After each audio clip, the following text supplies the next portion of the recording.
बिस्मिल्लाहिर्रहमानिर्रहीम। ईटा एमडीके 2022 इंग्लिश का पोर्शन में डिस्कस करूँगा इस लेक्चर में। एमसीक्यू नंबर 1 इसमें था कॉडीज़ एज एन एग्जांपल ऑफ। अब ये कौन सा नाउन है, तो वो नाउन जो किसी क्वालिटी, किसी स्टेट, किसी एक्शन, मतलब किसी इनटेंजिबल ऑब्जेक्ट, वो ऑब्जेक्ट जिसको हम टच या सी नहीं कर सकते, कॉडीज़ को हम टच सी नहीं कर सकते, उसको हम कहते हैं एब्स्ट्रैक्ट नाउन। तो इसका डेल्टा करेक्ट आंसर था abstract noun. CQ number 2 bride groom is an example of. अब ये मेल के लिए यूज़ होता है तो मैस्कुलिन सी इसका करेक्ट आंसर है सीक्यू नंबर 2 का। CQ number 3 I waited. अब ये एक मेन क्लॉज है for the bus it was late. दो क्लॉजेज है, दो क्लॉजेस को ज्वाइन किया बट ने, तो जब दो क्लॉजेस को फैन बॉयज़ कंजंक्शन या सेमीकोलन ज्वाइन करी उसको हम कहते हैं कंपाउंड सेंटेंस। बी इसका करेक्ट आंसर है। CQ number 3 we can drive. अब यहाँ पर एक चैनल, एक मीडियम की थ्रू मूवमेंट है तो इसके लिए हम यूज़ करते हैं थ्रू। सी इसका करेक्ट आंसर है। CQ number 5 she needs to clean the room passive voice बनाना है तो द रूम, अब ऊपर नीडेड है तो यहाँ पर सेकंड फॉर्म नहीं आ सकता, यहाँ पर भी ये इनकरेक्ट हो गया। ऑप्शन सी और डी में the room needs to be clean to be, अब बी के बाद हम थर्ड फॉर्म यूज़ करते हैं पैसिव वॉइस में, तो डी इसका करेक्ट आंसर है। सी में मिस्टेक हुई है कि बी के बाद क्लीनड नहीं है। What figure of speech is used in the sentence he is the black sheep of the class? Metaphor है, डायरेक्ट कंपैरिजन है, डायरेक्ट एसोसिएशन है ही का ब्लैक शीप के साथ, तो इस तरह के कहते हैं metaphor. Q number 7 had I studied very well. Third conditional sentence है तो उसमें हम वुड हैव यूज़ करते हैं, वुड हैव बीन। डी इसका करेक्ट आंसर है। CQ number 8 my brother and I met in acquaintance of. अब ऑफ के बाद हमें possessive case genitive, double genitive इसको हम कहते हैं of. A friend of mine, a friend of ours, तो यहाँ पर आवर्स यूज़ होगा। डी करेक्ट आंसर है। ऑफ के बाद जब हमने पोजेशन शो करनी हो तो पोजेसिव केस यूज़ करते हैं। CQ number 9 the word adept means proficient, इसका मतलब है skillful.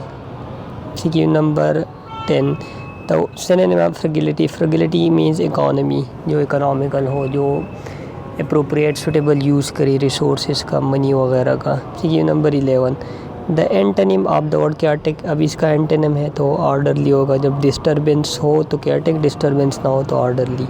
CQ number 12 I said to you what a nice.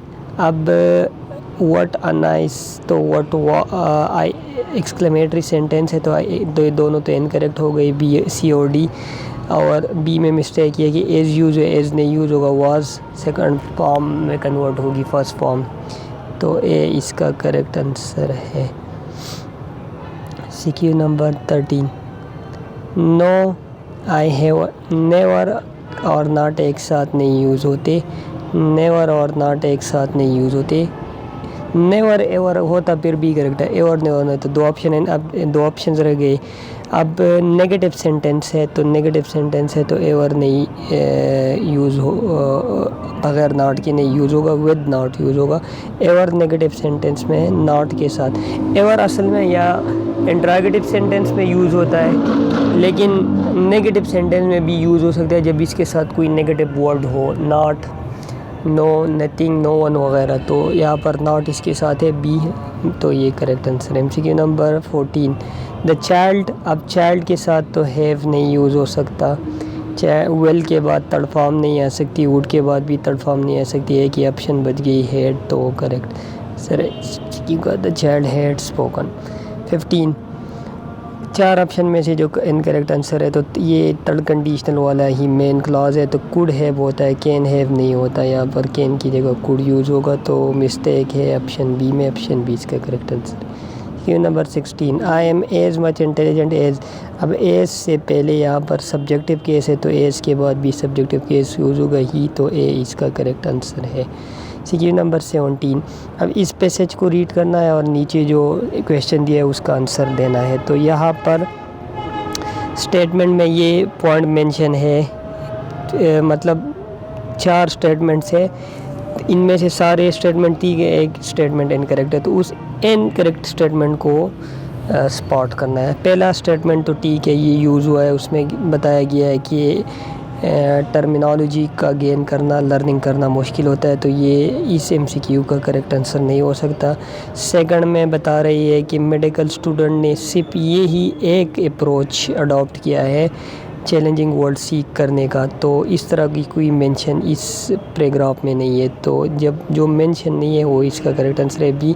सी में ये बताया गया कि एक चैलेंजिंग टास्क है, तो गिवन है ट्रू है, और नन तो नहीं हो सकता क्योंकि ऑलरेडी एक स्टेटमेंट करेक्ट है, बी इसका करेक्ट आंसर है। लास्ट में बता रही है कि ये जो स्टेटमेंट्स गिवन है 4 पैराग्राफ के बाद, इनमें से कौन सा स्टेटमेंट हम इन्फर कर सकते हैं, इनडायरेक्टली हम उसको कंप्रेहेंड कर सकते हैं, डिराइव कर सकते हैं। तो जूस का कोई मेंशन इस पैराग्राफ में नहीं है।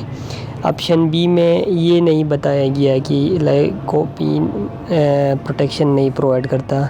ऑप्शन सी में फैट की कंसंट्रेशन का कोई मेंशन नहीं है, तो by default D correct answer होगा, और उसमें ये बताया गया है कि टोमेटो या टोमेटो प्रोडक्ट्स